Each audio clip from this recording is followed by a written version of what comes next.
So that 33-foot long, 4,500 gallon aquarium behind me has been running now for a little over a year and a few months. So I think it's finally time we go through and show you what it took to build the 4,500 gallon from start to finish. And I don't even mean just the tank, I mean the actual room it's in, which I call the basement and the fish basement annex. We had to build the room first, then the tank. So we're gonna show you everything. We're gonna show you real quick how the room was built, purpose built for these large aquariums. And then we're going to show you from start to finish, building a 4,500 gallon, 33-foot long Amazon river aquarium with a living riverbank above. Let's go. So you need a good foundation for any structure, but when you're planning on building a room that's going to house aquariums holding 36,000 plus gallons of water weight in them, true solid foundation is a must-have. And that's what we have here. So around the edge of this, we have a 39-inch footer, which takes me below the frost line of my climate. And then the actual slab itself is an 8-inch thick fiberglass reinforced and rebar reinforced slab, which is rated at 8,500 pounds per square inch. So it is truly a monster foundation for monster aquariums. And as you can imagine, I was starting to get excited at this point. Okay, the walls have started going up. You can see we've moved a lot of material into the room. We got the tools set up, and the first two outside walls are up. Again, materials everywhere, tools everywhere. Here we go. All right, a little view from the outside of the room, and as we walk in, one thing you'll notice is those walls. Those are 2x6 walls, because insulation from the very get-go was a huge consideration for this room. This is a fish tank room from the get-go. You'll see like the window cutouts are way up high. So because we're gonna have tanks down low, so no reason to have a window being blocked by a tank. And as you can see outside, just tons and tons of insulation as well. You might see a little hay there. I had to bring in a bunch of fill dirt to regrade the ground away from the room. And of course, more materials, in this case, bringing in a bunch of electrical boxes, electrical wiring. And I think I added 4 new breakers just to support this room itself. So the funny thing with construction is there's certain stages where it just looks like you made so much progress. Like when you put the plywood up on the walls and you get the wrap on, it's like, oh my gosh, I got a room, it's done, you know, but there's just so much more work to go. But it does look very substantial when you get the walls up like that, even though there's, you know, like I said, there's no insulation, there's no drywall, it's just the exterior part. But, you know, you're kind of protected now from most of the elements and everything. And it's also when you sort of realize you got to bring in some supplemental lighting because you lost all your sunlight. And of course, we're sistering up to the main house, so a little bit of work to make that happen. And so right here, this just shows a little bit more of the framing going on up in the middle beam up against the house and getting the insulation ready to be installed. Insulation, like I said, a huge deal with this room. It's been super effective with just having the tanks running there. Even if I turn off the mini split, it's amazing and how well this room maintains temperature. It's really paid off putting in the extra insulation at the get-go. Okay, the insulation is going in. These are, I forget what they ended up with the R value, but it's very, very high, way over the top, which is, you know, exactly how I intended to build this room. And what's one really important thing, if you look up at the ceiling there, you'll see a black plastic channel it's fixed above the insulation. And the reason this is there is because there's a deck, like a sort of a flat roof with a deck on top of this room.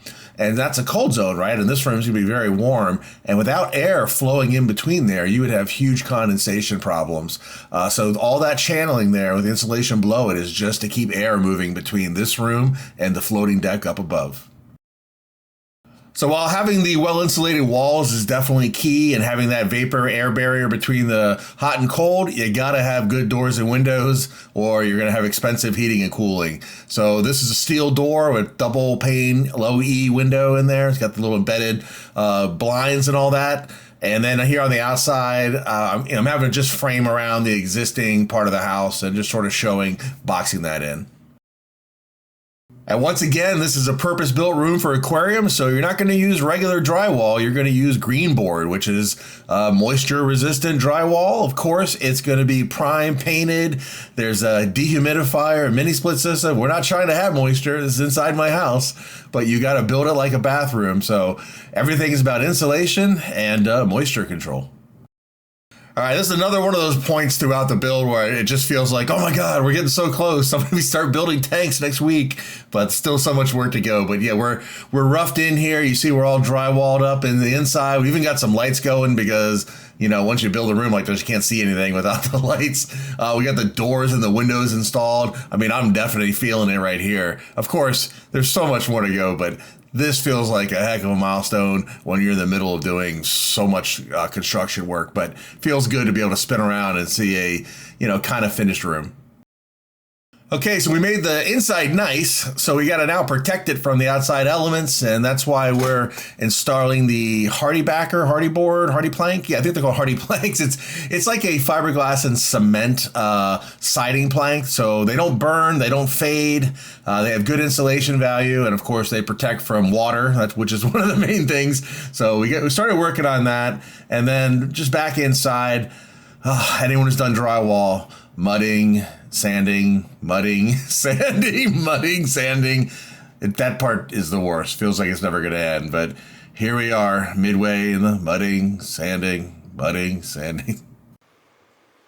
So this is one of the funniest things. So obviously I've had the door closed to keep the cat out while we're working. And oh my gosh, has she been dying to get in here and quote unquote inspect the progress. I mean, like as soon as you let that door open, you can tell she's scared, but she's super curious. It's like, oh my God, I have to see what's been going on. No, I can't leave. I need to see the rest of it.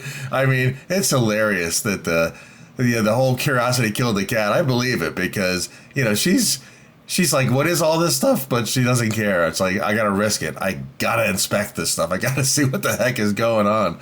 It's been killer. It's like 2 weeks she wasn't allowed in, and it killed her the entire 2 weeks, you know. So here she is getting her first inspection, and it looks like we passed because she is out of there. And bam, just like that, we have a room ready for aquariums. So we've got the floor painted with it's the garage paint with the little flecks, sort of the earth tone, and all the walls are painted gray with a dark ceiling because we want all the focus to be on the bright light coming through the glass of the aquariums, and everything else is going to be kind of darkened out just to accentuate these massive aquariums we're getting ready to build in here. And I'll tell you what, if it wasn't for excitement and adrenaline after building the room, I wanted to take a break. But once I sort of saw the room sitting here empty, oh my gosh, did I feel like I need to start building aquariums right now, because in my head I already envisioned the 4500. That was going to be the first tank. So the momentum just drove me through, and we get started on the 4500. But of course, before you take on a build as big as the 4500, you got to take a lot of measurements, and you got to start stacking materials. You know you're going to need a ton, so just get a whole bunch. Don't even count. Just get as much as you can carry, get it in the room, get it ready to use. But most importantly, take a lot of measurements and really drill down on your design. Make sure you got it all well thought out, because now's the time. Since I knew I was going to be building more than just the one tank, I decided I better go ahead and mock everything up, just get a sort of a frame on the ground and make sure it all makes sense, make sure the spacing between the tanks makes sense. And in this process, I did make some changes. The middle tanks were initially wider, but they felt too tight, too close to the other tanks. I want to keep those 4-foot walkways, so they got shrunk down a little bit, and I'm glad I took the time to do this, because like I said, if I'd built stuff up and then had to tear it down, that would have stunk.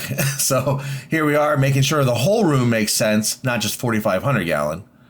And now construction begins.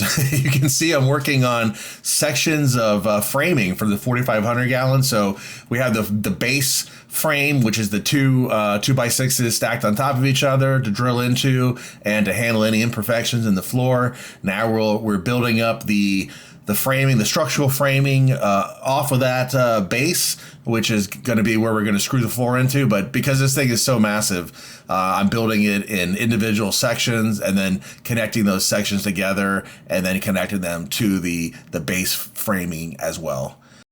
here we are, all the way done. We've got the entire 33 feet long of framing in place for the base of the aquarium.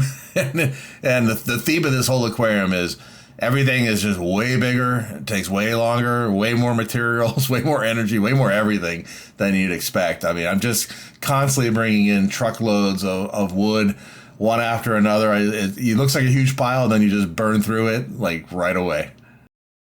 And there we go. We've got the first layer of OSB for the floor. So this is going to be multiple layers. The reason the first layer is OSB is because it's great for compression. And there's going to be a lot of compression going on here because there's going to be a lot of weight with this massive tank.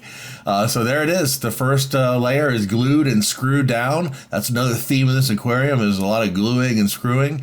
But so this saves some money, and this plywood is designed for this purpose. And then we'll see the next layer of plywood is your traditional 5-ply plywood, which is going to give you a smoother, nicer finish, which is going to be better suited for fiberglassing and epoxy. And you saw all those liquid nails. Like I said, I'm not kidding.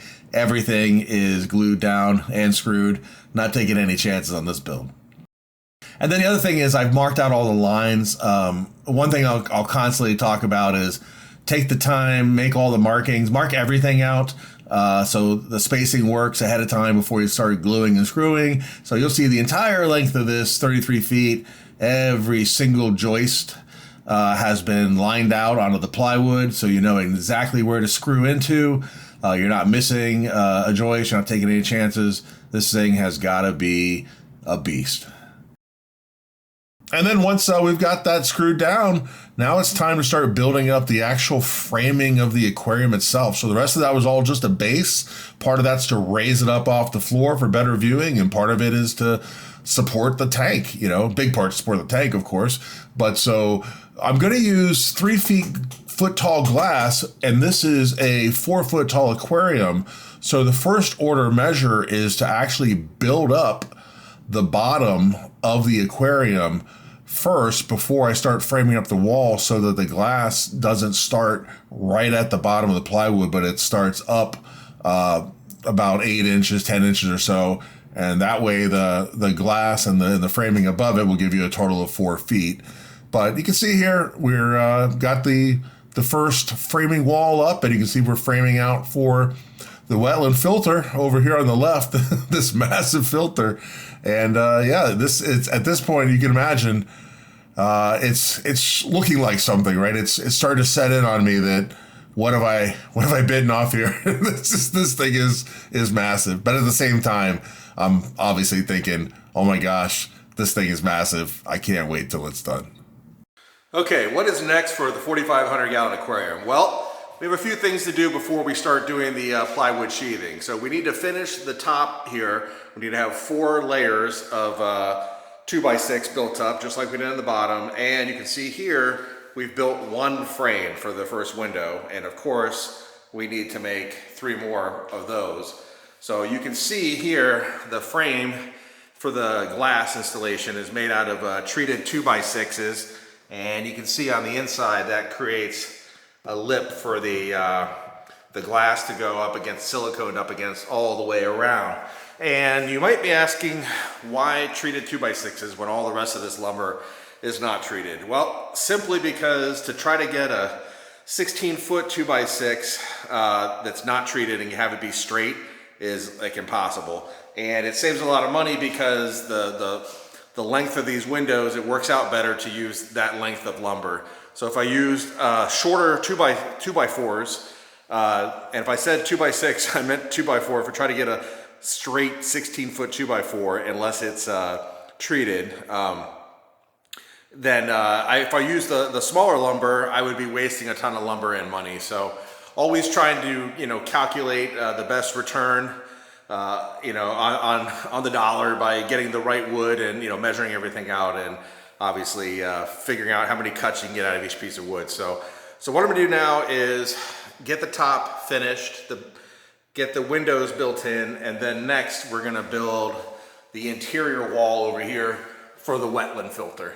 And that's going to be pretty awesome building. I know a lot of people are excited for this big wetland filter, and I am as well. I haven't showed you guys yet, but I do have one running inside in the 315, which is the tank that's the result of the step-by-step DIY build, and it's doing awesome, and I have high hopes for it here as well. So that's going to be an exciting point of this build. Even beyond just the tank, the filter system is going to be something special, and low maintenance too, which is awesome. So I'm going to get to finishing the top and finishing out all the framing for all the glass windows. Before I knock out those last two window frames, I want to show you the key here with all these pieces is all the overlap. You can see how we're overlapping, and the verticals are always supporting the horizontals as well as being screwed and glued. And then you can see we come to the other side and it works its way right back up, right back down, over to the other side, right back up, and then it's going to go right back down. So the key with this is all these pieces, individual pieces, when they're put together correctly, screwed and glued, they become incredibly, incredibly strong. A lot of times people maybe don't give credit, you know, for how strong 2x4s, 2x6s, you know, ½ inch, 3/4 inch plywood really is. If it's braced, framed, and adhered correctly, it can be quite strong. So just want to point that out, that there is a method to the madness, you know, when you're building these frames, as well as, you know, we talked about, I'm overkilling the screws, but the reason I'm doing that is the window is sitting in this channel, and what's keeping the window in is this frame. So the strength of this frame is absorbing all of that water pressure pushing on that window.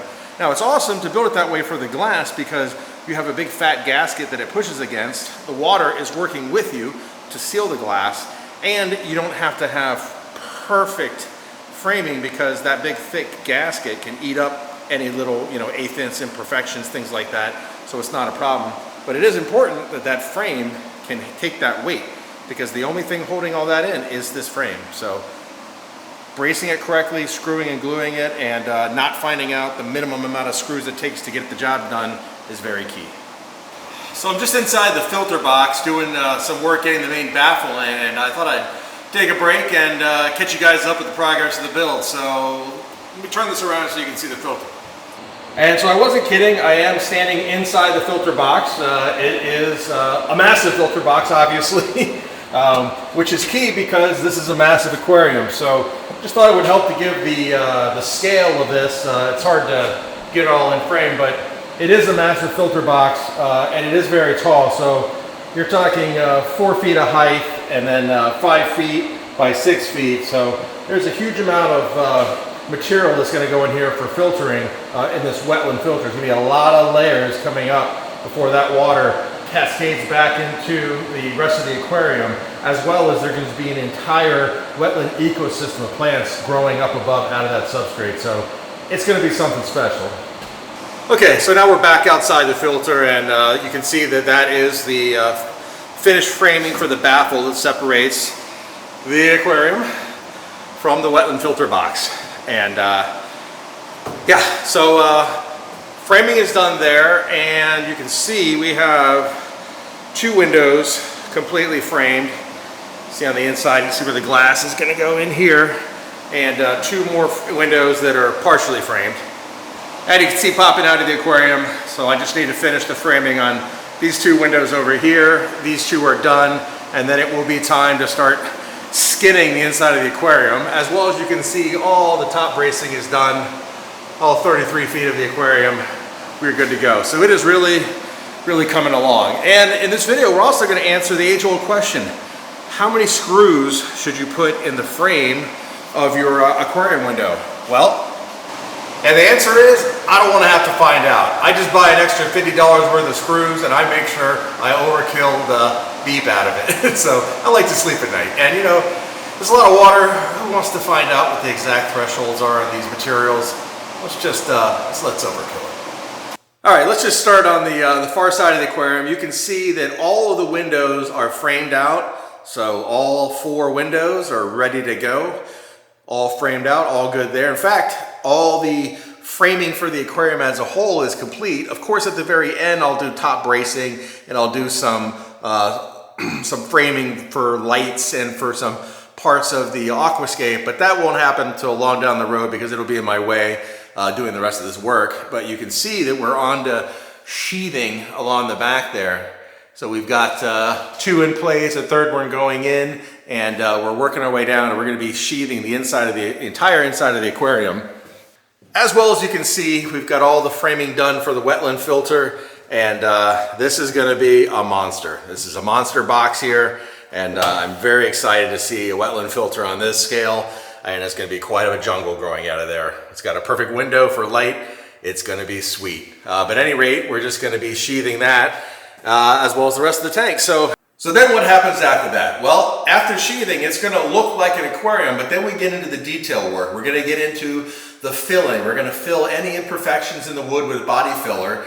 Then we're going to sand that all down. We're going to clean that up. Then we're going to start doing fiberglassing, and we're going to fiberglass a lot of this tank, maybe the whole dang thing. I mean, it's a big tank. I'm not cutting any corners.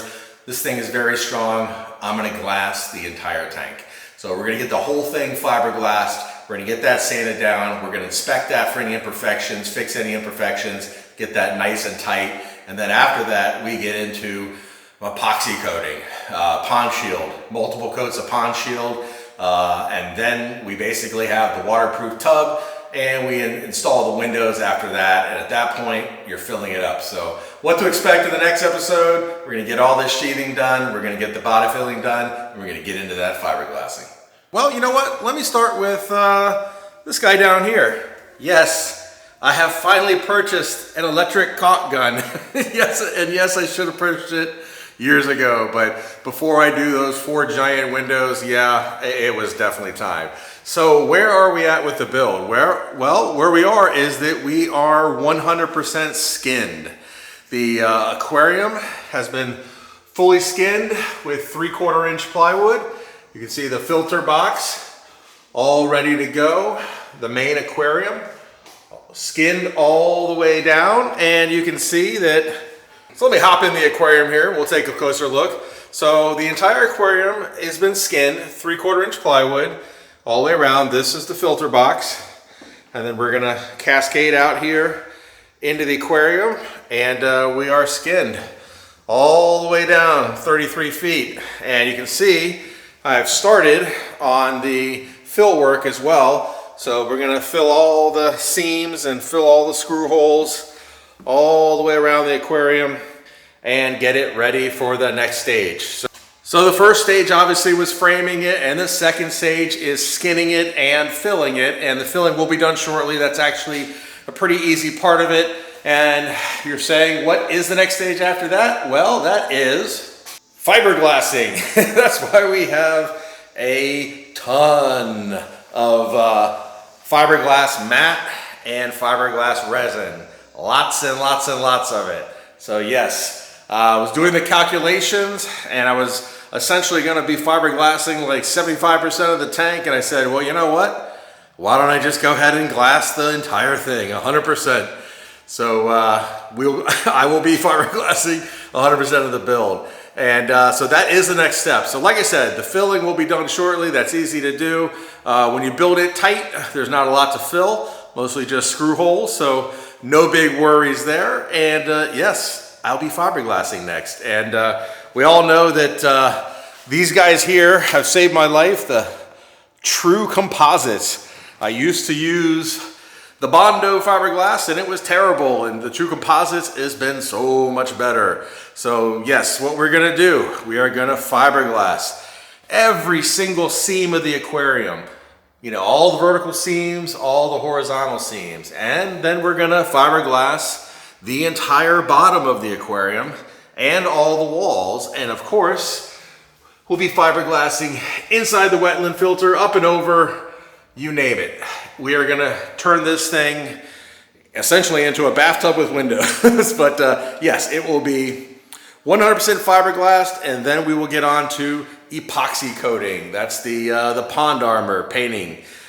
So yeah, at that point, so we basically have fiberglassing, we have pond armor, and then I'll be installing the windows, so siliconing in the windows. So we are getting very close to this tank being ready to hold water. So why is it that I say that this is only half of the build? Well, because there's a lot of stuff going on up above the aquarium. So once the aquarium's ready and holding water, then we have top bracing. Then we have the integrated Riverbank system that I'm going to be putting in here, a live Riverbank. So this is going to be going down into the water and up out of the water and growing up. I'm going to have an entire thing for the lighting, a really nice system for the lights to be visually out of the way, but shining back onto the aquarium and being able to handle lighting the water and lighting this live riverbank.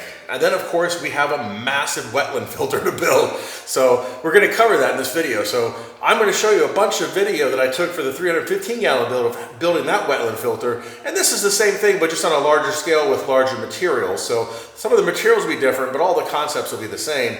And then I'll also show you some of the plans for the riverbank and how we're going to have live plants growing out of the top of the aquarium and down into the water all on the back. Plus, you can see here I've started to amass materials for the aquarium, and this is just a tiny portion of it. There is going to be an insane amount of aquascaping going into this tank. So let's talk about that real quick. We're going to start from the left side where the waterfalls are. And this area is going to be sort of the upper part of the river. It's going to have more rock. Some of the rock is going to be built up pretty high, and it's going to have higher flow. And it's going to transition down into the middle part of the river here, where we're going to be adding more sand, less of the vertical buildup from the rock and everything, sort of slowing things down a little bit. Now, not necessarily slowing down water flow, because one of the lessons learned from the 3,000 gallon is that with giant, big, messy eaters, like, you know, giant Oscars and peacock bass and everything, is they create a ton of little particles of food that go down there. And if you don't have an army of ground crew to clean that up, you need to keep it moving. So we're going to do both. So we're going to have a lot more fish that are going to eat that scrap that lands on the bottom, and we're going to keep that water flowing all throughout the aquarium with strategically positioned water jets all throughout the aquarium. Some of them are going to be down low, some are going to be up high, going different directions. We're going to keep good flow moving throughout this entire aquarium, coming down here to where our return pumps where our pumps are going to be, and they're going to be taking all that material and then piping it back to the very bottom of the wetland filter, 33 feet down that way. But then getting back to the aquascape, now we get down into the large section, the 16-foot section, the lower part of the river where our biggest, meanest fish are going to be, the Fogo peacock bass and the arowana and the big Oscar. And down here, we're going to actually build a river dock. So picture like a small village on the river with like a wooden dock coming out into the water. Now this will be sticking out a little bit. You know, the fish could be swimming under and everything. It'll look like something from a small village on the Amazon River, or in this case, the Xingu River. And I think that's going to be really cool for the fish, and they're going to love it. And you also got to remember there's going to be all kinds of wood root work coming down the back and plants growing up and out. So it is going to be something. And then in this portion of the river, that aquascape is going to be lower than the higher part up there. So the whole thing is going to be transitioning down like this. And we're going to have a lot more sand area down here because we're going to have a lot larger fish who need more room.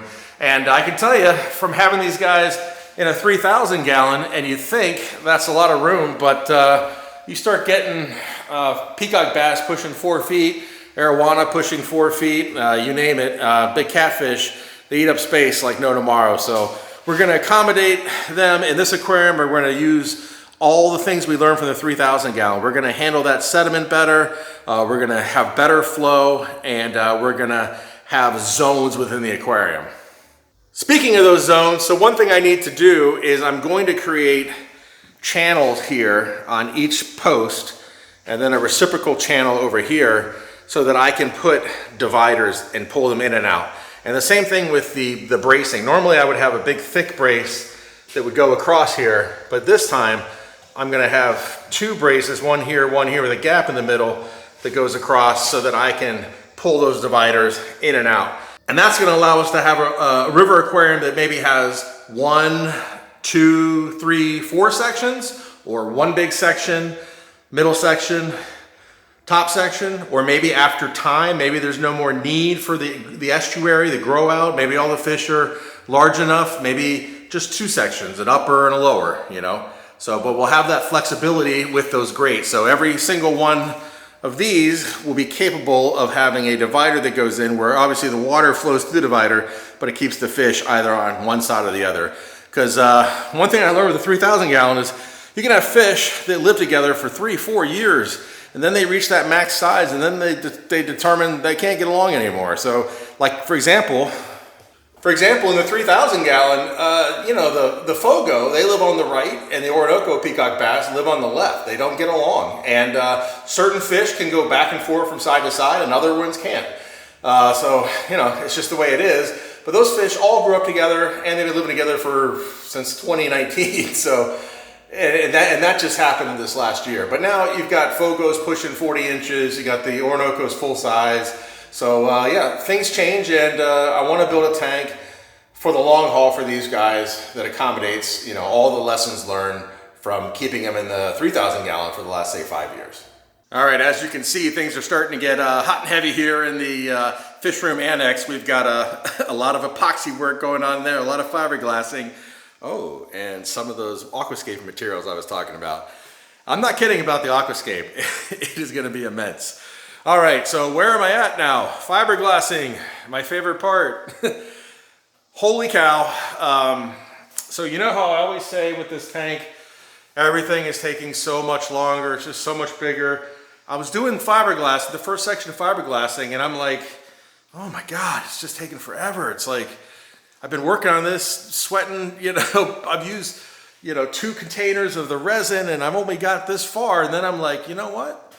This is 4,500 gallon builds. So I'm like, I can't compare building 750 gallons to this thing. It's like, you know, there's 1,000 gallon, there's 1,000 gallon, there's 1,000 gallon, there's 1,000 gallon, there's, you know, it is just crazy the scale. So I toned it back some, and I said, all right, I got to work on this just each day, just section, and keep in mind that it's massive. I just can't treat this like a normal build. It is not a normal build. So what have I got done so far? This is 100% fiberglass, the whole wall, the corner, and the back over to here. And what I'm actually doing is 3 parts. So I fiberglass the whole vertical panel. Oh, actually, let me take that back. I fiberglass the vertical corners, just the corners and the seams, anywhere there's a seam, all the way around. And then I go back and I fiberglass the entire panel, so over top of it. So if you look at the seam over here, there's fiber, the seam itself is fiberglassed, and then on both sides, it's fiberglassed over top of the seam. Same with over here. And then I do the same thing on the bottom. Even though I fiberglassed the wall down over the seam, I then fiberglass just the seam again, and then I fiberglass the bottom, again covering the seam. So the seams actually get 3 coats of fiberglass. And then the bottom of the aquarium, when I say I do these seams themselves, I basically go down and I come out pretty far on both sides. So even the floor essentially is going to end up with 2 to 3 coats of fiberglass itself. So basically what's going to happen is I keep working my way, doing all of the back wall all the way around. Then I go inside, then I do the front lower part and the pillars and everything with fiberglass all the way across the front. Then I go back and I work on the floor, and then lastly the wetland filter box. So there's still a lot of work to go, but believe it or not, a lot of work has been done. I mean, if I were building a couple 1,000 gallon aquariums, I'd already be done. So we had left off, we had started some of the fiberglass work on the right-hand side of the tank, doing the full wall and the side vertical corners, and we moved across to here. What I've done is gone back and done the bottom seam all the way down and around and over to this direction here. And something I want to focus on is these channels. So where we're going to be having the potential dividers, you can see on the outside seam, I'm treating this just like any corner. I'm using the 1.5 chop mat. So not only have we done the bottom here, anytime we have the channel, we go ahead and we run up the outside. So we'll do that on both of these. So basically have the 1.5 ounce chop mat on each side, treating it just like a corner, just like over there. But on the inside, I'm gonna use a woven mat, a very thin woven mat, which I'll be able to sculpt better in there with fiberglass tools, be able to push it in there and get it nice and tight. I wouldn't be able to work with this type of material in that tight of an area. So then of course we'll do the other side. You can see we've taken the bottom seam around, and you can see over here, we've gone vertical as well, where we have another one of these edges. So again, we treat any edge between material, even though this is on top of this material, you couldn't have water leaking behind it. Obviously it would be compromising the build. So any seam is treated the same, whether it's that type or this type between boards or corners, vertical corners or horizontal corners. So at any rate, the next step is to take the bottom fiberglass work all the way around, again, all the way around the front, and then of course focus on the walls in between and then the floor. And then I just want to show you here, so the front as well, all of these boards on the front will be fiberglassed like you see here. So just the same as anything else, but just sheets of fiberglass. And then of course, and this, like this type of thing here, this is fine. You don't worry about this. It's very easy to trim this off with a saw and sand it. So that is not a worry. It's just important to not have any bubbles in there. Then of course in here, we're gonna have our big silicone gasket and the glass. So this will be all glass inside the window. So no big deal to fiberglass in there. None of that will be exposed to anything other than silicone and glass. All right, another day and more fiberglassing. So what am I doing now? I'm using the scraper and I'm fixing the areas where I had flaws. There's one over there, and here's one here on the floor, which is the most important. And the flaw was smaller than this, but you want to keep going where you're scraping away until this stuff is really, really, really not coming off, because then you know you are good. And you might ask, how did the flaw occur? Well, what it was is not enough resin permeating the fiberglass mat. And we come further down here, you'll see one up on the vertical, same deal. So I'm gonna take some footage tonight of me doing the fiberglass work down here on the floor and on the back wall over here, and you'll see how much resin I use and how much it takes to really saturate this mat so that you don't end up having to come back and fix anything. But by all means, you got to spend a lot of time making sure your work is good, because especially on the bottom, you do not want to leak. So it's too difficult to film while I'm fiberglassing. I have all that equipment on and I have plastic gloves and it gets covered with resin. I won't really be able to touch the camera, but I will set the camera up so that you can see areas I'm working on. It'll definitely give you certainly not a how-to fiberglass, but it'll give you a real good feel for it, some real flavor as to what it takes to do it. So you'll see me doing a vertical and you'll see the bottom doing the floor, and fixing, patching the areas where we, scraped up the bad parts tonight. So again, anywhere where there is a flaw, ultimately will end up in the strongest area, because it'll get a third coat of fiberglass, and the rest of the tank only gets 2 coats. Though I am kind of thinking about putting 3 layers on the bottom, but we'll see how it goes. But all right, let's go.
Man, I thought this day would never come. We are almost done with fiberglassing. So we have glassed the entire perimeter. The key thing was first we did 2 coats of fiberglass on every seam. So every vertical, every horizontal seam.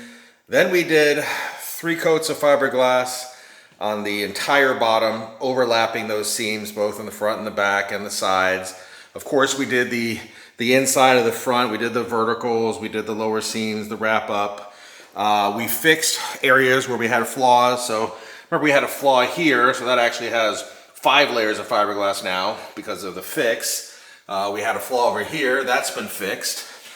As well as up here, we fixed a flaw we had up there, so that gets an extra coat. So what is left is there's one area on the back over there. So that back panel, the vertical part needs to be fiberglassed. And there's a couple small areas on the vertical that just need to be filled in. So that's almost done. The floor is done, and like I said, all the seams are done. So we are looking really good with fiberglass. Oh man, I just forgot about something. I haven't started on the wetland filter yet. Okay, so still a little bit of fiberglass to go, but the big beast part is done almost. I'll take care of those verticals real fast.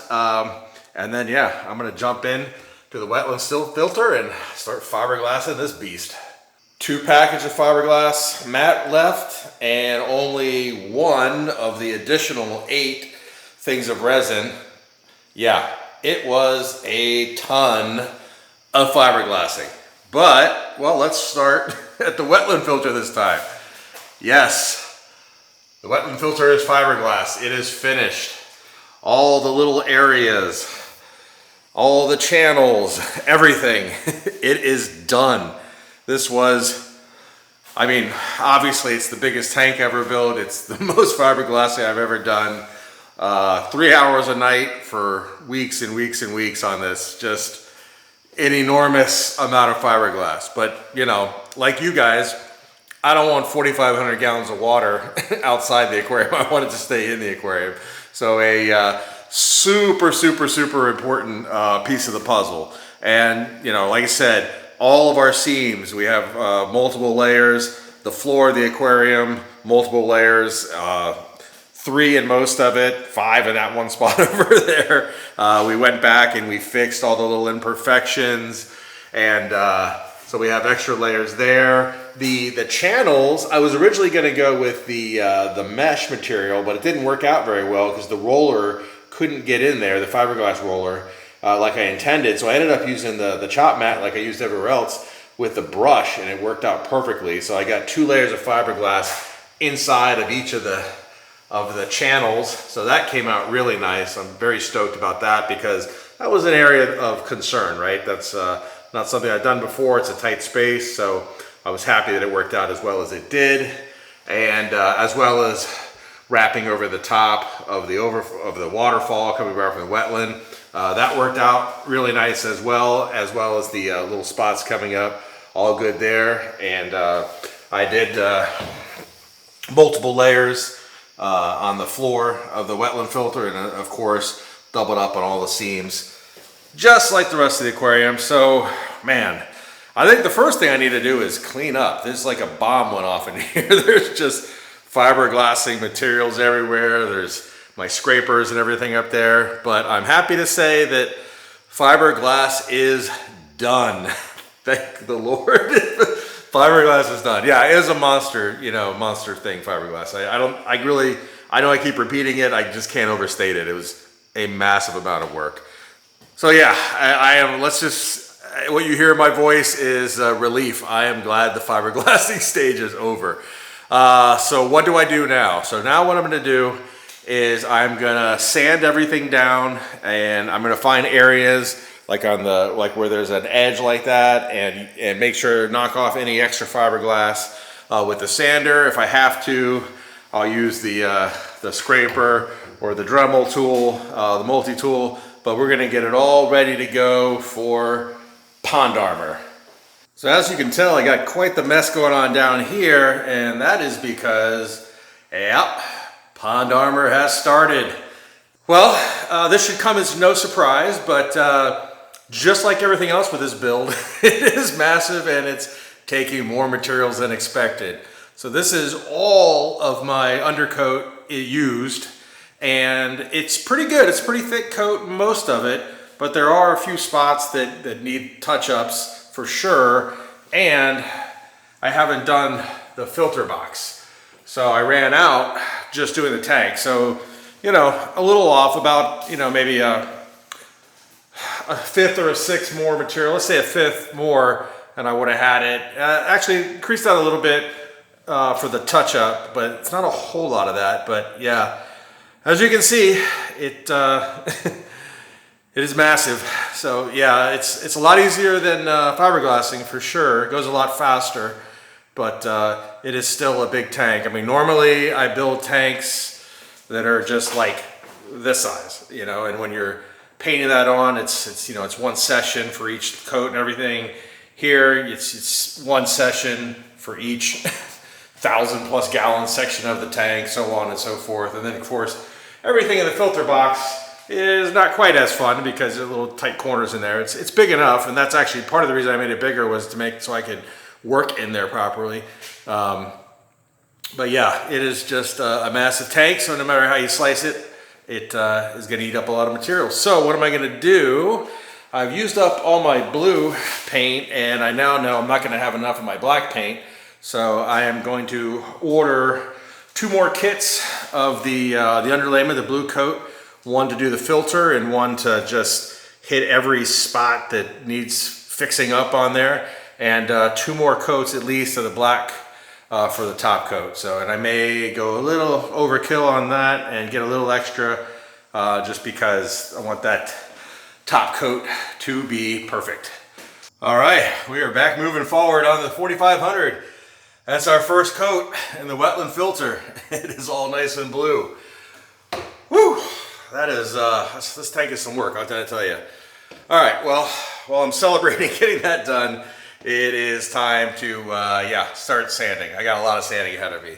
Let's keep this progress rolling. So I'm gonna get back to the sandpaper. I'm probably gonna need some more sand. Oh, yes, I do have more sandpaper. All right, first coat of wetland filter, time to get back to sanding. So real quick before I start all the sanding, I just want to show that how incredibly smooth the finish is, and how the next layer of pond shield, it won't adhere, won't stick to this without roughing it up. So just want to show a before, and then I'm going to go ahead and take the palm sander and sand out that area to give you an idea of how much you need to rough it up for it to take the next coat. So we go ahead and sand that area, and then you can see the difference. Okay, I'm going to zoom in on the spot. I don't know how well it's going to come across on camera, but probably what you can see is all the high points that are all roughed up, that have the white look to them. But what you can't see is over here, so below it here where I haven't sanded, it's super smooth. And when you feel here, it's roughed up. It's subtle, but it's enough to create better adhesion between the coats. So that's just one little spot. There is a ton to go, but just want to give you an idea of what's happening with this stage, because it is a super important part of the build, because if the layers don't adhere, you're not going to build up the proper thickness for the pond shield, and you're not going to have good waterproofing. All right, this is something I hate to film, but I think it's important. So I had the sander out, and I was going through roughing up everything for the next coat of epoxy. And if you recall, there was an area over here that had a flaw, and then an area down here on the bottom. We got a really good fix on that. When I was doing the roughing up on it, I could still feel some imperfections, some flecks underneath the coat of epoxy that was already on there in the fiberglass. So I had to bite the bullet and take it all the way down and fix it. It's one of those things where I think it's important to point this out. You can't fall in love with your work just because you've done something. If it's not right, it's not right. You gotta fix it. So I sanded down all the way through and put 3 coats of fiberglass back over top, and then I'll be refiberglassing it.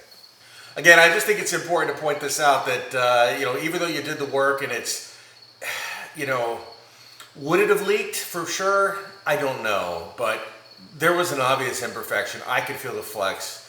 It would probably be a matter of time, or at least it just, to me, it doesn't make sense to put this much effort into something this big and knowingly allow something that isn't up to par to pass. And you know, it was 45 minutes worth of actual time to fix that, you know. Sanding down my work, yes, that hurt my pride. I didn't do it perfect the first time.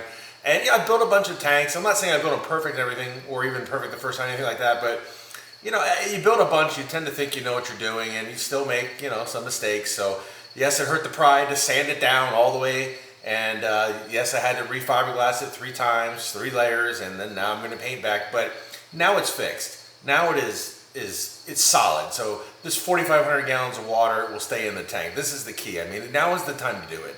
If you've got the system running and you have to tear it down to fix something like that, it's just not worth it. So again, just don't fall in love with your work. If you make a mistake, fix the mistake. And between each stage of the build, go around the tank and check. You know, when you're sanding down for the next coat, you know, do the push test. Make sure there's no flex. Make sure there's no imperfections on your seams or anything like that, because those are some of the hardest places to epoxy coat. You know, just take the extra time to give it the examination in between each stage, so that just like we talked about before, with each level of the foundation of the tank, you know, if it's not done right, it undermines everything above it. So take your time and make sure it's done right.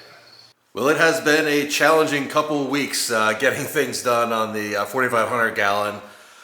Oh man, but we are getting things done. So let me tell you, it's been busy, it's been hard to work on it, and was having to work on it late at night. And what you see there is what happens when you're working all day, you start working on this, and you forgot to mix in the alcohol into the pond shield, and you lose half a batch of material because it sets up before you're done. But thankfully we persevered, and we are finished with the dark blue. So we have the 2 nice big thick coats of the dark blue. It's hard to ever get far enough away from this thing to see the whole thing, but yeah, that is done. It is now time to move on to the top coat, the black pond shield. Oh, that's going to be exciting, because that means the inside is waterproofed and it's going to be ready for glass, as well as we're going to be we're also be painting the outside of the wood, and there is going to be a nice face on it, but it's just something to protect the wood and to look more decent in the short term until we get the all the proper trim. But this is big progress. Having all of the blue pond shield done, including the filter box over there, was a heck of a lot of work. We're on to the top coat. I'm pumped, because it's definitely the downward trajectory here. And hopefully the next few weeks aren't as crazy as the last couple with work and life and everything, and I can really get cranking away on this and get it into the home run stretch here. But yeah, time for me to get back to painting. It is looking a little bit different. Just getting a coat of paint on the outside just to protect that wood. Keep in mind, I am going to actually put a nice fascia on it and everything, but anyone who knows me and my channel knows it takes me a while to get around to that, because, you know, I might want to build this tank here, or this tank over here, or the Zen. Yeah, it's hard to focus on one thing. There's a lot going on. So at any rate, yes, it is looking pretty awesome, and more importantly, it is time for the final coats of pond armor on the pond shield on the inside. So the blue will be no more. It will be turning black, and it's going to be funny, because once the inside is painted black, it's going to completely destroy the depth, the appearance of the depth of the tank. It's going to be funny. So it'll look really narrow when that happens, until we start putting in the aquascaping and everything. But hopefully it won't be a long time between then anyways, because there's going to be a ton of aquascaping work to go. So I am pumped to get going on it, because as I mentioned, there's tens of thousands of pounds of material out there. So yeah, I just get these final coats of black pond armor in there, and yeah, then it's time to put in the glass windows and the fill test. Oh yeah, I should probably put some bracing on top too. That's the top coat of pond shield, the black coat. There we go. Man, long time coming. All kinds of things getting in the way, but we are finally making that big time progress, because what's next? Well, next is installing the windows. And what's next after that? The fill test. And then after that, oh my gosh, filter, aquascaping, lighting, riverbank. It's gonna get really crazy really quick, but I know it's taken a while, but we are close. We are very, very close. Okay, it's still black, but the difference is this is the final coat of black pond armor. We are all done. It is all pond armored up. We are super, super thick all the way around. Also, we've pond armored the top of the aquarium because everyone who has tops on their aquarium knows you get condensation up there, quite a bit of moisture, so it makes sense to go ahead and just get that painted. But yeah, we are done on the pond armor, pond shield.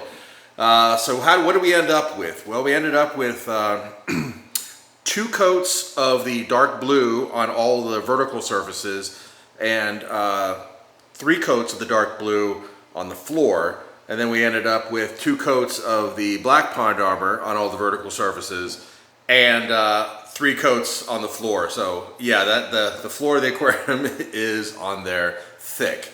And you're asking, is that following the directions? Is that required to do that much over top of the fiberglassing? No, not at all. This is massively overkill. It's 4,500 gallons. I don't want any water on the floor. I'm overkilling it by far. I mean, could you use half of those materials and get a proper build? Yeah, you could. But like I said, it's not a huge amount of more money in the scheme of things for something of this size that I want to last forever. So yes, I have absolutely overkilled it. But here's the exciting part. This is the last time you're gonna see the tank like this because the glass is here and it's time to start installing all these windows. So the next time you see this tank, we're gonna have the glass windows installed. So we are moving quick towards getting water in this tank and getting to the really exciting part, the aquascaping and getting the fish and everything in here. So we're gonna install these glass panels. I'll show you that. We're gonna do a water fill test, start working on the plumbing and some of the infrastructure for the lighting up top. Yeah, it's gonna start coming along real fast. So I got 4 big glass panels to install. Whew, just take a little break here. You see the right side, notice something different on the left side. We got 2 out of 4 panels installed, and yeah, you know, the common theme with this aquarium is just so much more work for each section than pretty much close to anything I built in the 3,000 gallon, but I built the 3,000 gallon so long ago that I don't remember how much work it was, but yeah, this is a beast. But man, we got 2 panels in, and if you're wondering, first of all, am I overkilling the silicone like everything else? You bet I am. And if you're wondering how much does it take per window, yep, one 12 pack per window. So it is on there. And I don't even, this is not even with the sealing bead. This is just the gasket to hold it in place. I've used so much silicone that I think it would hold water without the sealing bead. Of course, I would never do that, but there's a lot in there. But yeah, I am sitting down because it is tiring putting these things in. Oh, but one thing, to all those people who said, hey, dummy, why don't you get an electric caulk gun like that guy over there? No, you guys were right. It's a lot easier. I feel kind of dumb. I should have got it before I built all those other tanks. But now that it's so easy, you know, maybe I should build some more tanks. All right, let me recharge, and we got 2 more windows to go. Before I get into showing you guys all the silicone work and the seams and the gaskets and everything, I want to talk about 2 pieces of equipment that were vital. So one is the suction cups for the glass, because I have a friend who's going to help me, but you know, I didn't know when I was going to be installing the glass, so I couldn't give him a time frame. And when finally the time came, he was out of town, and I didn't want to push the build back. So 2 of these guys, one holding it down low like this, and then one up high so I could pull the glass to me, was actually the way I was able to get the glass in here and put it into place. So yeah, definitely couldn't have done it without these guys. The other one is, people are going to laugh because they've been saying forever, get the electric caulking gun, it makes a huge difference. Well, yes and yes, they're absolutely right. It made a humongous difference.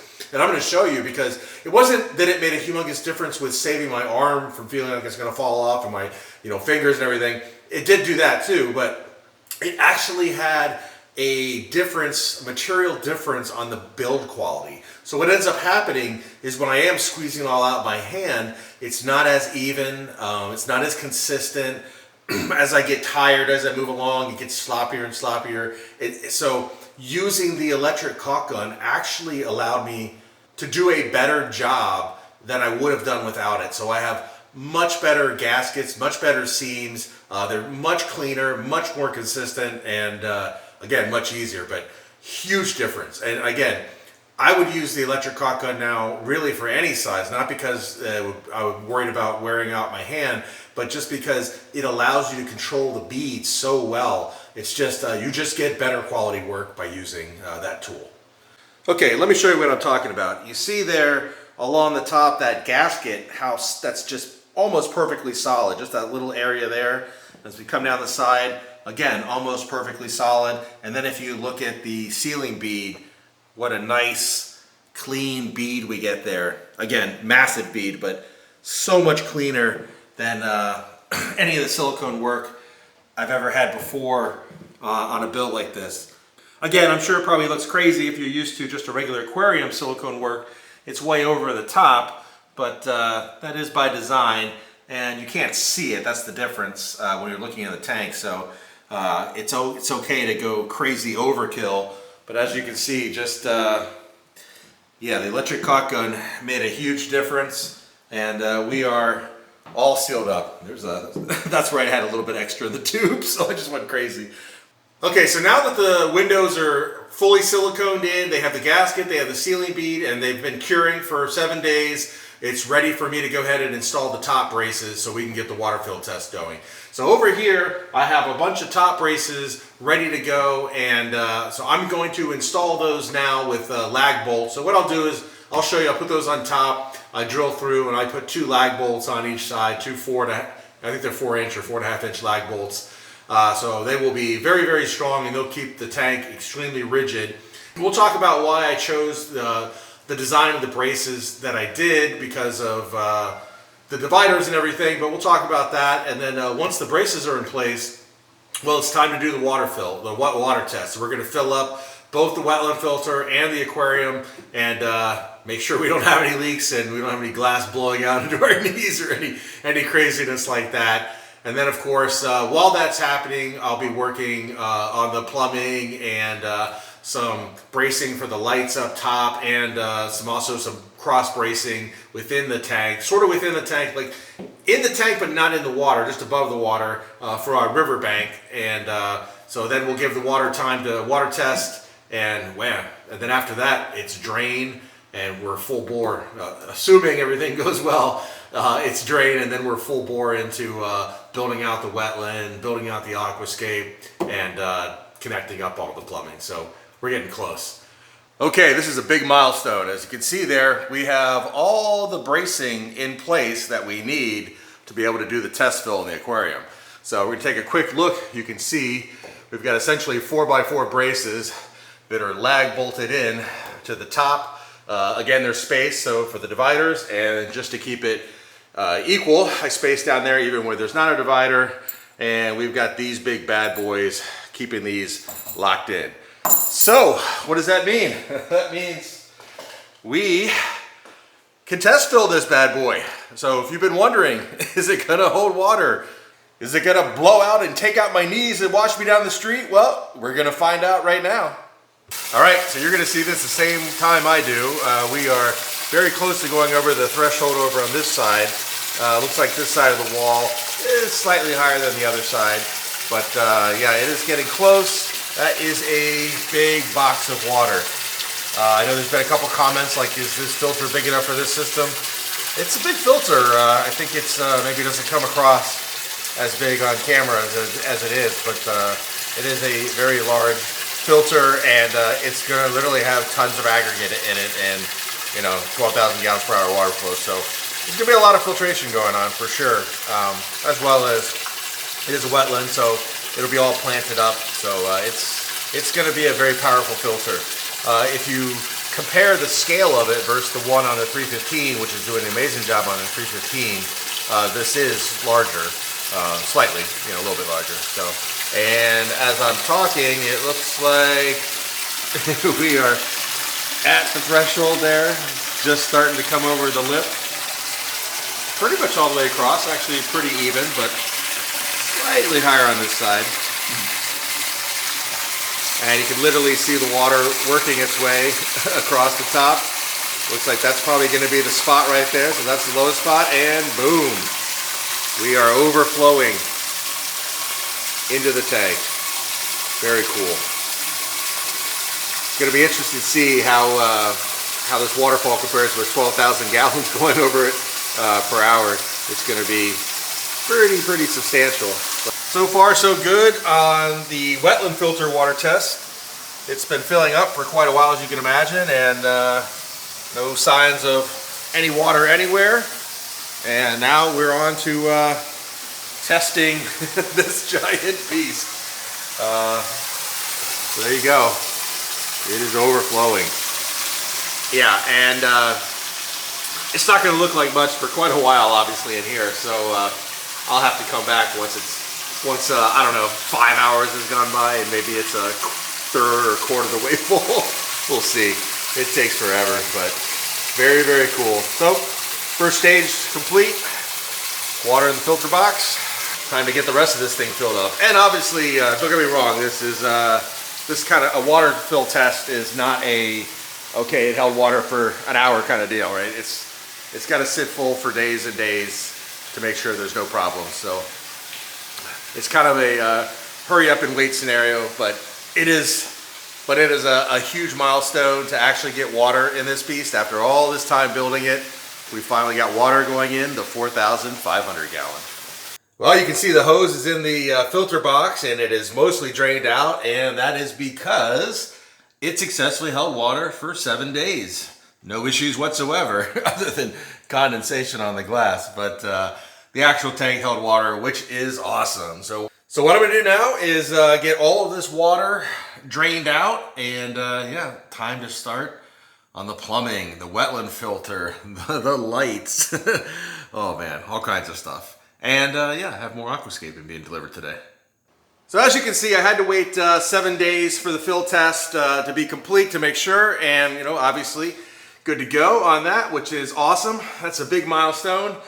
But now we're getting into plumbing, and I asked you guys for your advice, and I got a lot of good advice, but the tricky part is we're trying to apply it to the build. So I have decided to go ahead and have the pumps in the water here, pulling directly from the water with the screens, and then the plumbing will go through here and loop over, and that'll hold all those guys in place. Now, the thought process was to run the plumbing underneath these bars, and I could basically suspend the plumbing underneath the support bars all the way down, and then if you ever had a leak or anything, you're just going right back into the aquarium. So it's an interesting idea, and I certainly thought about it, and I tried to work it out, but unfortunately, if I run some or any of the plumbing in the front, it's essentially always in my way, because as you can tell, with a tank this deep and this big, I have to get in to do things. So I'm gonna be coming in and out of this tank, just like the 3,000 gallon, or at the very least leaning way over, and you know, I can't have the plumbing right there, and I can't have the plumbing in the back because that's where the Riverbank system is, and that's gonna be a series of supports running underneath all of these that are gonna basically support the Riverbank, because there's gonna be all these immersed grown plants back there, so that's not gonna work either.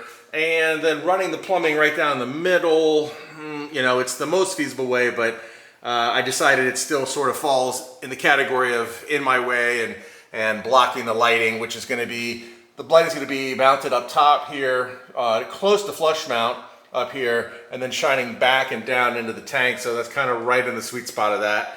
I don't want to shade the tank with that. So what I've decided to do is I am just going to run all the plumbing along the back like I originally intended, but instead of on the wall like I intended, I'm going to run it across the back of the supports, but on the back behind the Riverbank. Okay, so I have things staged up here so that I can explain it, because once I get inside and start assembling this, it's going to be kind of tough to film. So what we have is, this is the back of the aquarium. This is where the water is being introduced down into the wetland upflow filter from the pumps. So it's being pumped from down there all the way to the other side, coming down this pipe, and now we're coming into this cavity, which is going to be underneath all that aggregate. So as you can see, the plumbing comes in and we just start diverting the water every which way. So we just want that water to disperse out. So we have a single channel on each side, and then we have a staggered double channel in the middle. So that's all 4 of our pumps. And then on the end over here, you see we have the clean out area. You can see we have this corrugated pipe that's been drilled and connected so that it's suspended in the air above this open cavity. And this is where we drop down our pumps or our tubes or anything we want to use to clean out the system as it inevitably gets filled up with mulm, because it will be successfully turning all of the waste into mulm. And this is basically just what I did, is I just cut a hole out in the 2 of the last blocks, and then suspended the tube with the twisty ties. So we'll have 2 clean outs that will be over here. So in the wetland filter, we have 1 clean out here and then 1 clean out here. So they're easy to get to. Between the 2 of them, you get good coverage over the whole filter, and they'll be lower than the lip of the aquarium, so you won't see them. You'll just see plants and everything growing out of it. So you won't see any of the nastiness, but we'll have easy access to get to cleaning it out. So that's essentially what we have here. There's going to be obviously a second clean out. I'll be doing that. I'll getting all the plumbing staged, and what I'm actually going to have to do is climb inside and assemble the first 6 aqua blocks with all the PVC pipe cemented together and everything. And I leave space over here for me to stand inside the wetland filter. And then once I'm done with this, I can then go ahead and add the final row and then climb out. And at that point, it'll be time to go ahead and put down our first level of rock aggregate. So, okay, there we go. There is the first layer of the wetland filter. So we have the standoff using the milk crate, sort of emulating what pondscapes we call an aqua block. We've got our 4 lines going down. Those will be straight once I start to add the aggregate.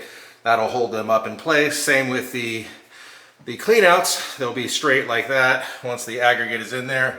As you can see, there's 2 of those. So yeah, we have a massive filter, the beginnings of a massive filter. So now it's time for me to go get I don't know, 4,000 pounds of aggregate and start putting it in here. So, okay, let's see where to start. Well, let's start with the wetland filter. So as you can see, the rock fairies haven't visited me yet and deposited all the rock from my driveway into the wetland filter, but I'm making progress, slowly but surely. All the big rock is done, and each one gets easier because we have the smaller rocks and then the smallest on top. So I'm just going to keep plugging away, you know, each day, adding some more rocks. The key stuff is done. You can see all the plumbing is in place. All the tubes that are going to be delivering the water underneath the standoff cavity down there, underneath all the milk crates, that's all done. The cleanouts are in place. So just a matter of filling it up with rock. So, you know, wetland filter is, you know, quote unquote done. Just needs me to pile in more rocks. So plumbing, yeah, we see the plumbing goes all the way down there, but we also see these guys right here. So you've heard me talk about the Riverbank system, and these boards here are the Riverbank system. And probably a better way to show that is, let's go down a little further. Okay, so what are the Riverbank system? The Riverbank system is 2 things. One, it's the location that I can put all of these pot plants, or plant pots, for all of the monstera and peace lilies and all that good stuff that's going to create this giant 33-foot long, lush, riverbank of vegetation with all the roots going down into the water and taking out all the nutrients. So it's going to look great. It's going to give that top cover for the fish, and it's going to take nutrients out of the water. And it's important that we want to have light here and light down into the aquarium. So that's why we have all the lights at an angle, so they're shining down into the aquarium and back onto that riverbank, and they're going to give us some wicked shading in here with the water flow and the light going through the leaves and all that good stuff. So it's going to be really cool. We'll have a nice bright area out here. We'll get some, some filter lighting underneath the riverbank here. And to make that riverbank more realistic, not only are there going to be plants growing out and roots coming down, These are also mount points for me to have wood root coming down in the aquarium. So it's going to give me a lot of ability to do a lot of cool things. And it does go all the way down the aquarium. You can see the middle section here. It was just getting the last coat of paint, so I haven't installed that, but I'm working on the last section. Let's go down there. Okay, so this is the inner piece of the Riverbank system, and you can look down and just imagine 33 feet of plants and everything. It's going to be amazing. All the wood root coming down, plant root, and then of course that wetland filter is going to be all planted too. So there's going to be a ton of vegetation where it can benefit the aquarium, look awesome, and not get destroyed by big giant cichlids. And of course, you know, there's 33 feet of it, so it is pretty extensive. But let's follow the plumbing down. So okay, we've got the riverbank is almost done. The wetland filter, it's almost done. Yeah, we're calling it done for the video because I just need to screw in a few more boards, add a few more rock. I mean, there's no technical details that need to be achieved. It's just a little bit of grunt work.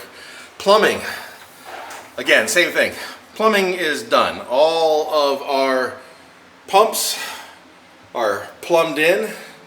So these here are detachable, which essentially is a union valve, so the bottom can come off if you ever need to take the pump off. And we're all plumbed up. You can see we have 4 pumps sending 4 lines of water down to the wetland filter. And this is essentially, we're calling like the pump vault area.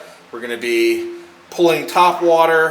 We want to have it low enough that we don't ever, you know, create the suction on the surface, but we want to be pulling top water, and we're going to do a lot with pumps to keep everything moving this way and up into the vault, into the pump vault here. And with the pumps being black and the pipe being black and the background being black, it disappears pretty well into the side of the tank here.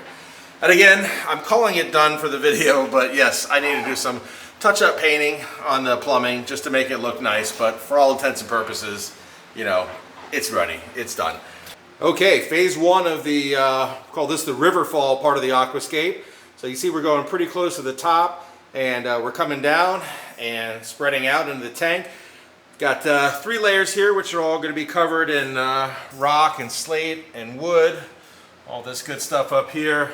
A lot of that to go, but right now what I've done is there's holes cut, so we have the caves for the fish. All the blocks are zip tied together. Again, they're going to have rocks on them, but you know, kind of one time, only one time to get it right, do it right. So everything is locked together in addition to all the weight that'll be on it. So now it's time for me to get in there and figure out the right arrangement of wood and rocks that's going to make this work. And just FYI, probably be, you know, zip tying a lot of the wood to the structure as well, which will keep it all in place. I have a feeling a lot of the wood will be used in between the rocks just to fill cracks and things like that. So yeah, and like I said, there is slate and some gravel to go on there. So there'll be 3 different levels of rocks, plus gravel, plus slate, plus wood. And hopefully the combination of all those materials will allow this to look natural. And obviously a lot of reflection right now, but that's what it looks like coming through the front.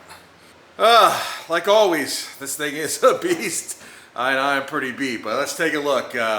We didn't have the lights on last time, so we get a better look now. This is the big waterfall section coming down. This is the biggest part of the rock work, the upper part of the river. Once again, this is just the first stage. There's 3 more levels of aggregate that's going to go in there to make it more realistic, as well as where you see the wood going up, it'll be continued up, so it'll be more natural, like flowing up like the pathway. So it's like root coming down the rock. It won't just end there. Just kind of spreading things out on this first pass. So here's the middle section. We're lowering it down a little bit. We're coming down into the middle part of the river. All the swim throughs are going this way, so you can swim through this way, out into here, back into there, and then of course all across the back and all across the top. And again, just the beginnings with the boulders and the wood. It's also going to follow the pathways up, so the wood should have a natural flow where it comes all the way down like that, all the way up to the surface. It doesn't just stop there, but this is just part way. Of course, we want to have some large open areas of sand and gravel. Here, we also, is key, is the sight breaks. So with the big cichlids, we want to have these sight breaks to create areas where the fish that are over here don't see the fish that are over here, and and vice versa down there, plus plenty of retreat, retreat for the fish. Because once you give them a whole bunch, they don't use it, they stay out and about, and because they know if they need to, they can dart in there. Okay, so we'll be working a lot over here on the dock coming out from the riverbank. Let's pivot back to the first sections where we were building up the structure on the milk crates, the rock and the wood, and there's a lot of questions on, well, the milk crates and the zip ties. Same thing over here. So what's actually happening is these zip ties are just being used for the mock-up. It's just to hold things vertically in place, you know, while I figure out if that's what I want or if I want to move things around. The actual material that's going to hold things in place is this black pond foam. I got two different types.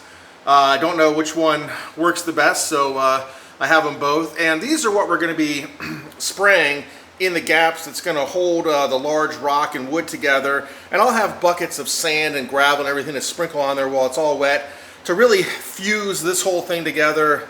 And of course this one over here.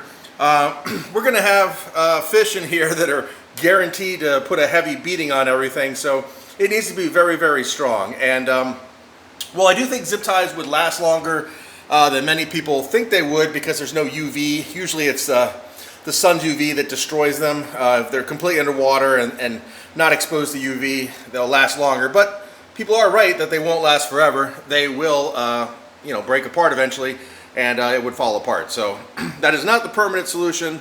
The foam is the permanent solution. There's a few people that, you know, they saw this coming all day long in the comments, but that is what's going to largely hold it together.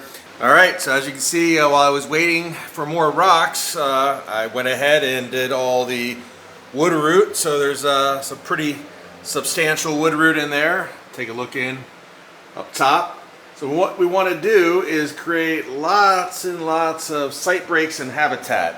One thing that happened in the 3,000 gallon is when it was planted, it was all good because the fish were, you know, they had the plants, the large tall plants were causing sight breaks in the aquarium. But as the fish got really big and they started destroying all the plants and the sight breaks went away, well, then the aggression kicked up, and you had, even though the tank was 21.5 feet long, you had a single fish trying to dominate the space. So that's one thing we're making sure here that we don't have. And it looks like significant structure, but of course we know it is hollow inside. There's a lot of caves in here. So one thing we want to do is we want to have that structure. We want to create a lot of habitat, a lot of sight breaks, but we want to have a lot of water flow moving through everywhere, and we want to have a lot of place for fish to retreat to or to, you know, be out of sight of other fish.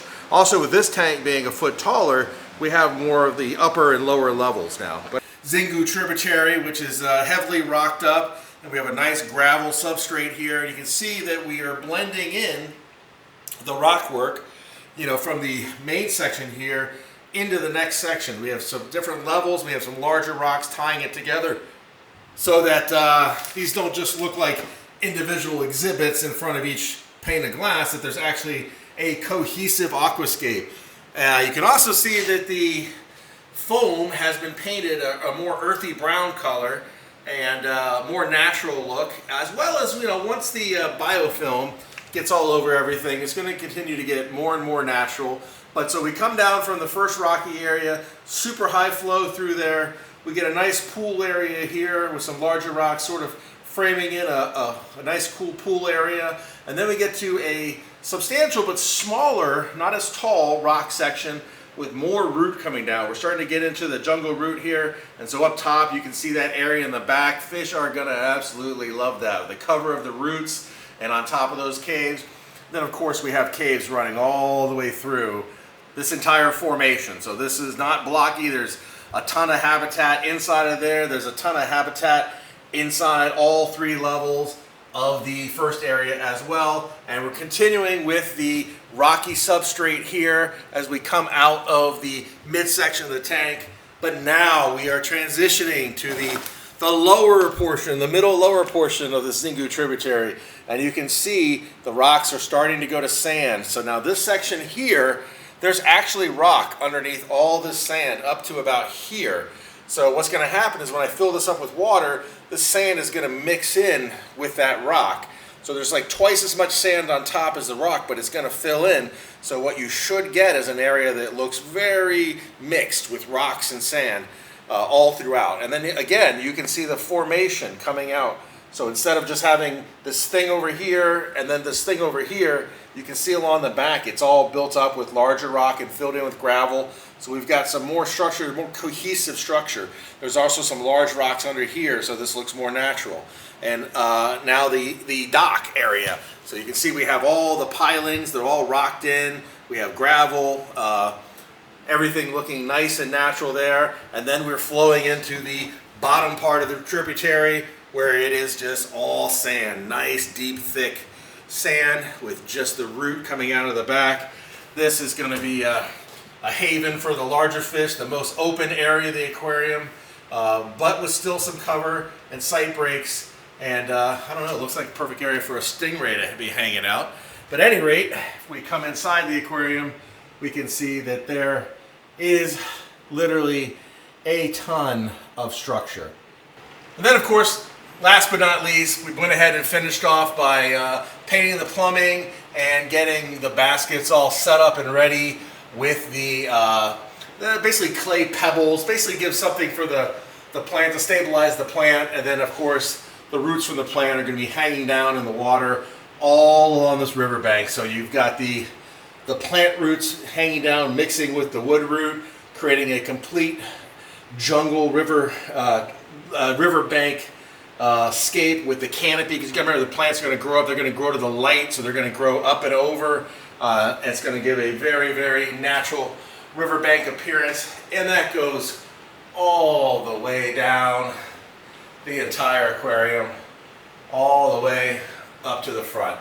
So we have different sized plants. We have some smaller ones, some larger ones, and medium, of course, and we'll strategically place those to look natural. We'll probably start with some of the smaller ones up here, and then we'll mix a larger one throughout each of the sections, and then some of the medium ones in there. So we should have quite the jungle appearance when it's all said and done. But as you can see, there's been a ton of work. I mean, all that rock. First of all, just how much this tank just eats up the large rocks. There's so many of those huge rocks in there, and yeah, it just, you can't even tell. It just eats it up. And then there's 2,000 pounds of sand in there, and there is 3,500 pounds of this river rock gravel. So just an enormous amount of material that went into this, and my shoulders, my back, my everything is aching, but it's worth it because the scaping is done. Thank God. So we are super close to filling up the 4,500 gallon. I think the only thing keeping me going is adrenaline at this point, because the last few days I've moved so much aggregate. I didn't want to think about it. It's going to give me nightmares. I just keep focusing on the prize. So we are super close to adding water to the 4,500 gallon. What do I need to do before we can do that? I need to get in there, and I need to position and lock in all of the power heads. So we're going to have power heads that are shooting along the surface and down towards the bottom, because we want to keep everything moving. We're going to have a lot of water current in there. With the amount of power heads we have right now, we'll have 12,000 gallons per hour of internal water flow, just keeping everything that's in the tank up and moving along down towards the return pumps, and then another 12,000 gallons per hour for the return pumps sending into the wetland filter. So I'm going to get all of those positioned and ready, and then I'm going to start filling up the aquarium, because I need to see the sand settle in the rocks. I need to make sure that there's enough sand there. I need to go through, get it cleaned out, basically just sort of make sure it's right. See if I need to add anything else before I start conditioning the tank for the fish. So if everything goes well, it's a fill up that becomes the last fill up. If I feel like it's too dirty from the substrate and everything like that, it may be a fill and clean kind of situation. And then also I want to see how the sand shakes out of the substrate. Now there's a little bit more aggregate that needs to go into the wetland filter, so I'll be filling up the tank and not the wetland filter, and so I won't be turning on the main pumps yet for the wetland filter, because there's still more aggregate I need to get in there. Unfortunately, the day I was hoping to do that, it's pouring down rain. There's like a tropical storm or something moving through that, and it's 40 degrees outside too, so not something where I can go out there and shovel and, you know, wheelbarrow in another 2,000-3,000 pounds of the top gravel for the wetland filter. So obviously whenever stuff like that happens, I work on the things I can work on. And I've done with most of that, so it's time to go ahead and get those power heads locked in and start filling this beast up. Okay, exciting progress. It's been 24 hours and you can see that it is not completely clear, but it is clearing up nicely, as we see. It's crazy how it makes it look so close, but when you get up over top, that rock is further than I can reach my arm. It's almost 4 feet back off the glass, but if we look up here, it's clearing up nicely. This was all, you know, cloudy up here, but the filter's doing its job and slowly getting the whole tank clear. And as you can see, we have the first plant that's up on the riverbank. Let me step back. So yeah, the first plant up there, and you can see I have the other guys down here, and we're rinsing the dirt off of those and off their roots and getting them prepped. And I'm gonna start working on the riverbank right now. We are gonna have this entire riverbank full of plants, and oh yeah, the new water pumps are here. So we're gonna be adding 6 more pumps to the 6 that are in there, and I'll have to calculate what the internal water volume is going to be, but it is going to be a lot more than what we have right now. So we're going to get more surface agitation, and we have other ones, like I don't know if you can see it, like that one there shooting down. So each section will have multiple pumps that are shooting down towards the substrate and multiple pumps at the top, creating agitation at the surface. So I am going to get all those plants in there now. This is getting exciting. This thing is really coming together. Oh, I almost forgot. How are we doing in terms of temperature? Let's see. Boom, 74, almost 74 and a half. So just being in the room at the normal temperature with no heaters is bringing the water temperature up nicely. I think we were, what were we, high 60s or something the other day, and now we're at 74 and a half. Not bad. I mean, I could do fish right now with that, but I'm sure it'll get higher than that. Most of the tanks run more like around 77. So I got lots of plant work to do. But next time we see this, a whole riverbank full of plants. Cannot wait. All right, there's been a ton of progress on the 4,500 gallons since the last video. What a difference a few days makes. The wetland filter has been running, and as you can see, that water is very clear. It is looking awesome. It's nice to be able to sit back, do nothing, and let the filter take care of it. Secondly, we've added in all the plants in between. We filled in all the spots where there weren't any plants all the way down. And of course, I had to take a little swim in the aquarium, and we've added more water flow. So all the way down the aquarium, we have lots and lots of water flow, all the way till about 28 feet in before it starts to slow up. Now there is still water flow here, but it is down in the tank, shooting down into the bottom area, which is then going to bring it up to our return pumps over here.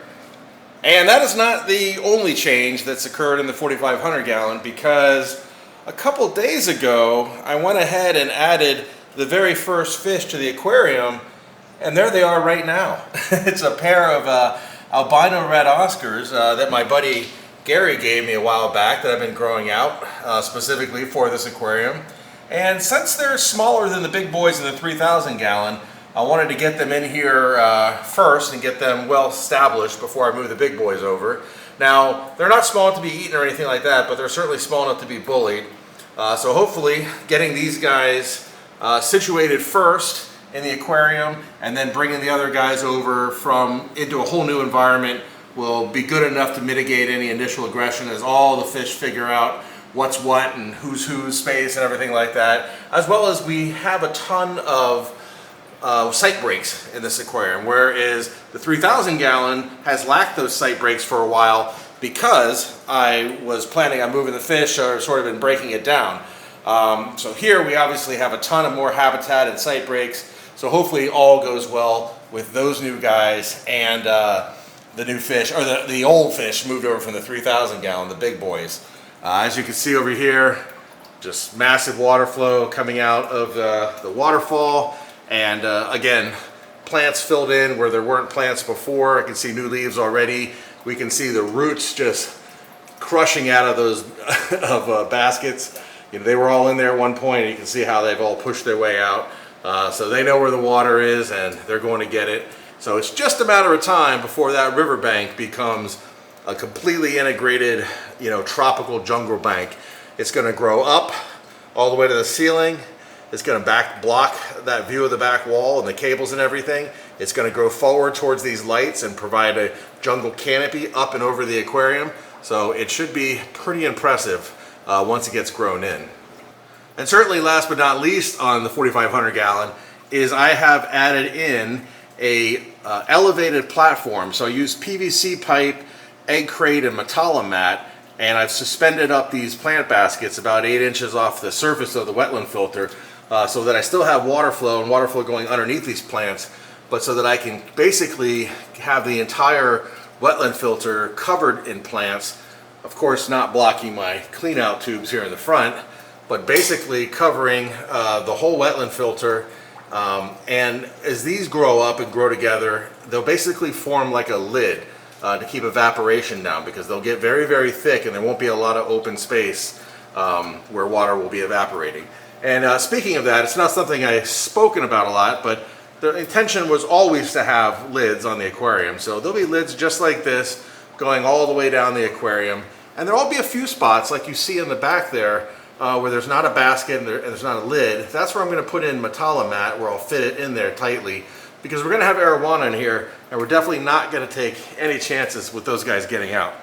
So as you guys are seeing this, it was only 3 days of the filter doing its job. So very, very impressive start to the wetland filter for this tank. Definitely gives me high hopes that it's going to live up to my expectations, as well as do as well as the one in the 315 has been doing. So as you can see, the 4,500 gallon is quickly turning into an ecosystem, and you can look forward to the fish being moved over from the 3,000 sooner than later. Obviously, I don't want to rush anything. I have some testing to do on the water. As things establish, I have more bacteria to move over. And of course, I want to give those Oscar fish there plenty of time to get situated, but it won't be too long. I think a few weeks or so, and we're going to have an amazing video where we transfer the fish from the 3,000 gallon to the 4,500. That's one I can't wait to see. I can't wait to see those big boys in here, because I can tell you what, those Oscars over here, they're not full grown or anything, but they're not nearly as small as this tank makes them look. So it's going to be cool to see some 3-foot peacock bass in here and see what they look like in this beast. So hopefully the 45 gallon doesn't look too full now that I've added the fish to it. Yeah, I didn't think so. So this was their first night in their new home. Coming to see them here in the morning, and after an hour, you saw on the short, they were already colored up and looking good. And the next morning, everything is looking good as well. They're looking beautiful and still swimming about. So yeah, the 4,500 gallon, it has fish. Let's find the rest of these monsters. Now this is something I figured would be a popular spot for the bass, perched up underneath the dock there, and that filtered lighting and everything. I figured they'd like that quite a bit. And these guys just love swimming around. I think they're following me because I think they're probably hungry. They're probably like, hey, we didn't get fed yesterday. You know, with the big move and everything. Now that we're settled into our new home, we're ready for some chow. But a little early in the day for that right now, but we will certainly be getting these guys fed later on. Their first feeding in the 4,500 gallon Xingu River Aquarium. Man, all these monster fish, they just don't look quite as monstrous in this aquarium. But they are definitely big boys. The Orinoco, looking great. Love the distinction between the colors. You know, you got the rainbow, the blue, the yellow, red, green with the Fogo. And then you've got the green and yellow and orange for the Orinoco. And of course that flagtail, he's just enormous. I remember when he was given to me because he had outgrown a 220 gallon. And I'm not kidding you, he's more than 2 times the size than when he was given to me in terms of overall girth and everything. And then of course, the wild Oscar, the beast. This guy is humongous. He still looks huge in here. I mean, he's just a beast of an Oscar. And I'm really happy to report that the little Oscars and him are getting along great. They pretty much gravitated to him right away as soon as he was added to the tank. So I have high hopes that they'll get along and be a nice little Oscar group together. Definitely there's not going to be any fighting over who's the boss, because this guy, I don't know that, I'm pretty sure that the selectively bred albinos will never reach the size of this wild guy, and this guy's got an attitude too. So as long as you don't challenge him though, I think he's not too bad. And the other Fogo, being shy, but hanging out under that dock, waiting for an unsuspecting little fish to swim by, and boom. So at any rate, I am very happy to say that everything went well. I got soaked with water and took 4 hours to drain the 3,000 gallon and get all these guys out of there. And happy to say that I found a bunch of pleco that are gigantic now, and I've been added to here. And of course, now we'll never see them again because of all this rock and wood, but they are in here. There is 2 cactus plecos in here, and there's 2 gold nugget plecos that'll be added in here. And I have a site I found that I think I'm going to be able to get the larger plecos I'm looking for this aquarium. So that'll be good. I want to get them situated early. Come with a couple of the things that we want to do right here. What we did wrong on the 3,000 gallon was the internal water flow. So we put a lot of time and effort into making strong internal water flow. And then the other one is having the cleanup crew, the proper cleanup crew in there. These guys can be messy eaters. So we want to have plenty of pleco to eat up the crumbs, and fish like the flagtail. We know we have more flagtail growing out. So we're going to get everything dialed in. And of course, we're addressing nutrient export with the Riverbank system up there. And oh, I see new leaves growing in. That is awesome. And we got that going from the very jump of the aquarium. So hopefully, like all things, practice makes perfect. And as we work on new aquariums, we get them dialed in and we do better each time. And so far, the Xingu River Aquarium is looking awesome. So as you can see, the 4,500 gallon aquarium behind me has come a long way. It's been almost 2.5 years since we started this journey to build the annex onto the house so that we could build this monster tank behind me. And who knew that just building the aquarium itself would really only be half of the effort. Aquascaping something this big and building an ecosystem in something this big, that was almost equal to the process of building the tank itself. But I'm happy to say that after 2 years, as you can see behind me, it's been a resounding success. We have a thriving Amazon ecosystem with large peacock bass, arowana, Oscars, tiger shovelnose catfish, pike, you name it. It's been an amazing journey. We've got a lush riverbank up there that has been trimmed back multiple times. Otherwise, it would probably be reaching all the way 10 feet forward to where I'm sitting right now and reaching out over above me. It's been a huge success, eating the nutrients out of the water. And what a success the upflow wetland filter has been. That bog filter has been the true engine of this aquarium. It's really, truly been a monster, both in terms of filtering the water for water clarity, but more importantly, for biological and chemical. The water quality has been excellent in this aquarium. We let it run for a full 2 years before we did the first clean out on that bog filter, and it was amazing how little cleanup there was to do. It's truly an engine of biological activity. It does an amazing job at polishing the water with all those layers of substrate. Really, I couldn't imagine trying to filter and run this aquarium with anything else at this point. In fact, anyone who's followed my channel knows that most of all my new builds have upflow wetland filters as well, but I still use sumps. It all depends on the setup. Everything is very specific to the ecosystem, the environment you're trying to keep. But for the 4,500 gallon Xingu River Aquarium behind me, I wouldn't go with anything else, hands down. So I think the obvious couple questions I always get are, would I do it again? Hell yes. I've enjoyed, the last 2.5 years, I've enjoyed every second of owning this aquarium. It has been a pure joy. And this is really just the beginning. This is a 25-year ecosystem back there. I can't wait till we're making the 10-year anniversary on this tank, the 20-year anniversary, the 25-year. I'm looking forward to all of it. And I think the other big question people are asking is, what did it cost to build this massive aquarium? And I have a video for that that walks you through the entire build and what it cost to build. Of course, it doesn't factor in cost for my time, my personal labor, but for me, it's been a labor of love, and since this is a one-man build, I only had to answer to myself, and for me, it was worth it.